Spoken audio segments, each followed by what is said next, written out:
What if the final breath isn't the end, but the beginning of something greater than we've ever understood? What if the heart stops, yet consciousness ignites, like a final call piercing the veils of reality?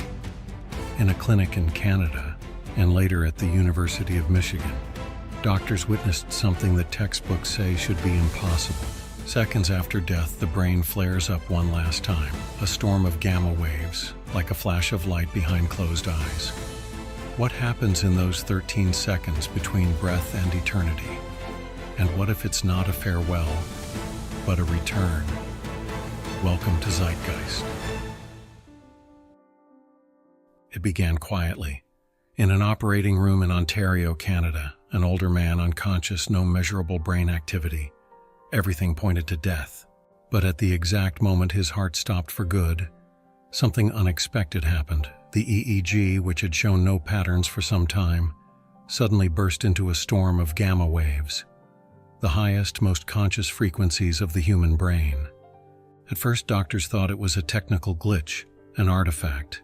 But the signature was clear. The activity lasted exactly 13 seconds, and it didn't resemble the breakdown of a system, but rather its peak performance, as if consciousness was resisting, or detaching.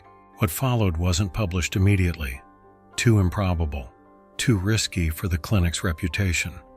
But in 2023, a research group at the University of Michigan made the same observation, independently. They studied rats at the moment of clinical death and found a dramatic spike in synchronized brain activity shortly after cardiac arrest. Again, high-frequency waves. Again, about 13 seconds long. The researchers described it as a coherent neural transition, a coordinated brain state not resembling decay, but perhaps the highest form of inner experience. Here's where awe begins. The patterns mirrored those seen in deep meditation, lucid dreaming, and near-death experiences.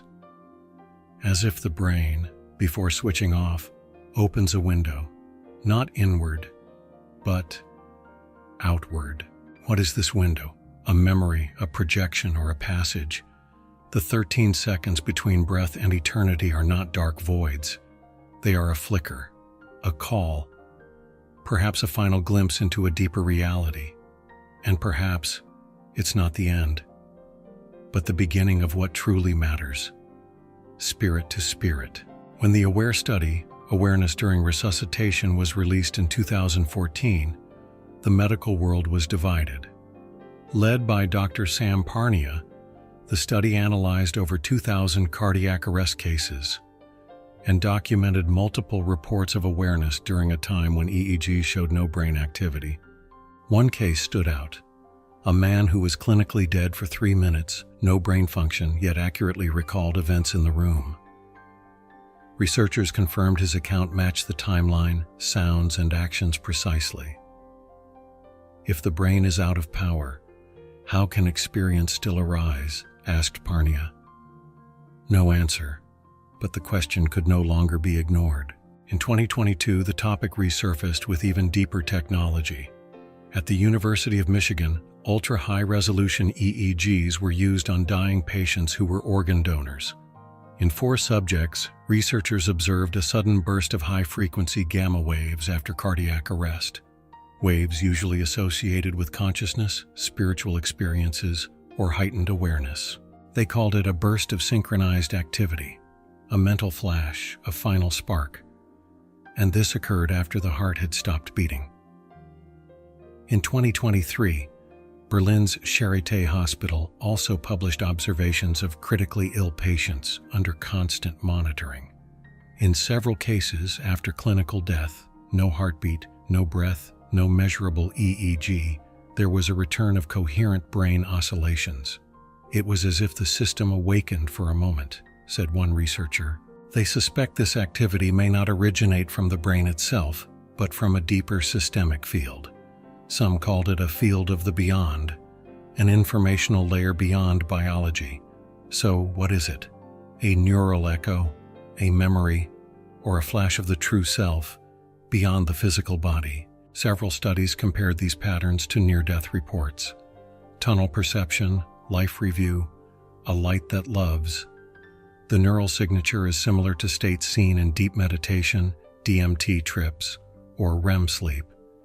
But this time, no body, no sensory input, no chemical basis. So what remains, if not consciousness itself? If all this research shows one thing, it's this. Consciousness may not originate in the brain, only pass through it. Like light through a lens. The lens dies, the image shatters, but the light remains. Perhaps, just perhaps, these 13 seconds and their gamma waves reveal a non-local field of consciousness. Not mortal, not material. And if that's true, we are on the edge of the greatest shift since Copernicus. You are not your brain. You are consciousness. What happens in those seconds when the heart is silent, but consciousness speaks?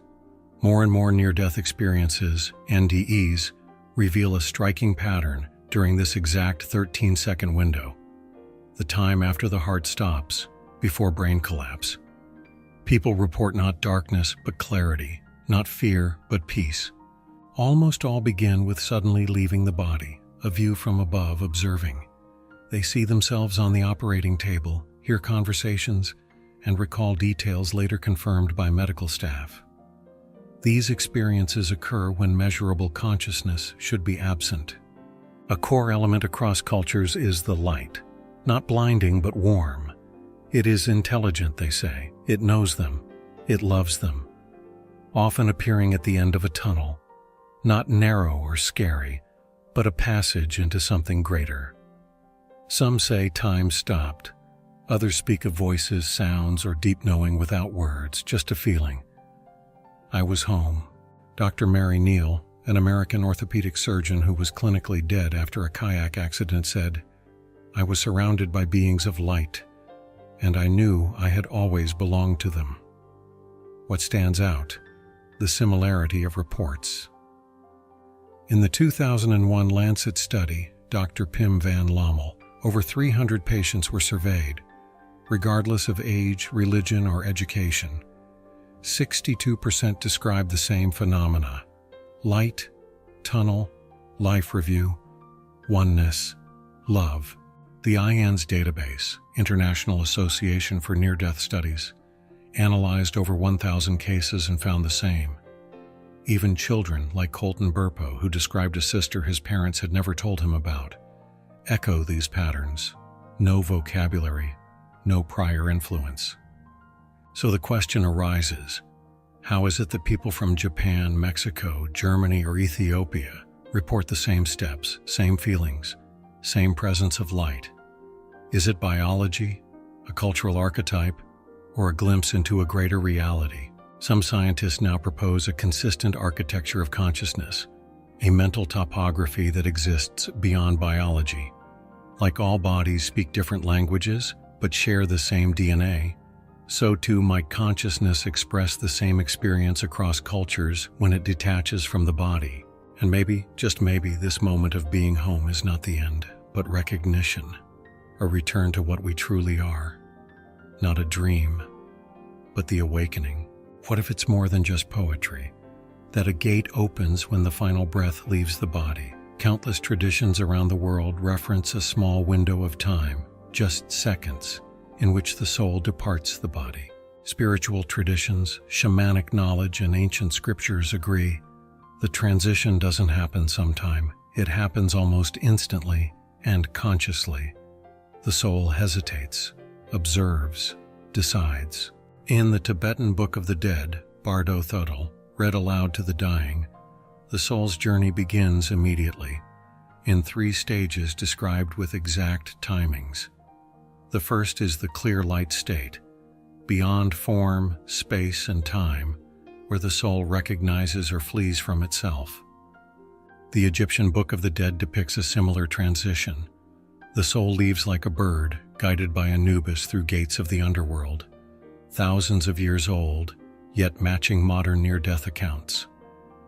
Early Christianity, before dogma, shared similar ideas. In apocryphal writings like the Acts of Philip, when the body is silent, the soul speaks, and when it goes, it sees its reflection in the light. Desert fathers like Origen and Gregory of Nyssa described a phase post-death where the soul recognizes its true essence, often in images of mirrors or light.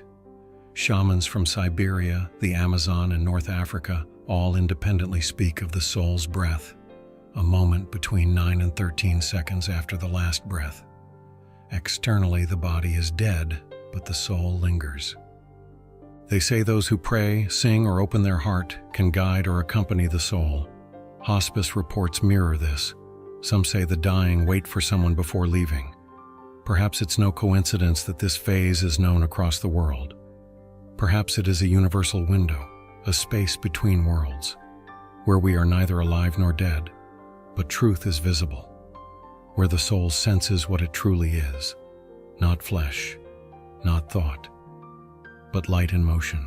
If what we call death is just a threshold, not an end, but a transition, then the great fear becomes a great question. What really matters? Not someday, but now. If your consciousness continues, then every decision, every thought, every moment in your life is a seed, whose bloom you will witness beyond the body. Then life is no longer a path into the void, but a call to truth. Many spiritual teachings say, the last 13 seconds of your life don't show you something new. They show you who you truly were. Like a mirror, clear and unrelenting. You don't just see what you did, but why. Not just your words, but your intent. And whether you were courageous, real, or hiding. This insight is not a judgment from outside, but inner knowing that strikes you lovingly but unavoidably. That's why many teachers say, you can prepare for that moment today, not by being perfect, but by being real, authentic, truthful. Ask yourself, am I truly living what my soul feels or just playing a role? Will I feel peace in my final seconds or regret? These questions aren't threats, they're a gift, because you are still here, still breathing, still choosing. Responsibility is not pressure, it is freedom. You are not a victim of your circumstances. You are a co-creator of your reality, and maybe, just maybe, living consciously now changes what you'll experience after. Because you prepared, not for death, but for what remains. In the end, it's not about whether you believe in life after death, but whether you're ready to live a life of truth now. A life you'll look back on in those last 13 seconds and say, yes, that was me. That was real. Maybe it's not a coincidence you watched this video to the end. Maybe something called you, not loudly but deeply. Something that knows you are more than a body, more than your name, your past, or your fear. If these 13 seconds are real, if our consciousness continues, if love, truth, and choice echo after death, then nothing ends. Then something begins, something you've carried inside all along. I know now why I walk this path, because I can't turn away anymore.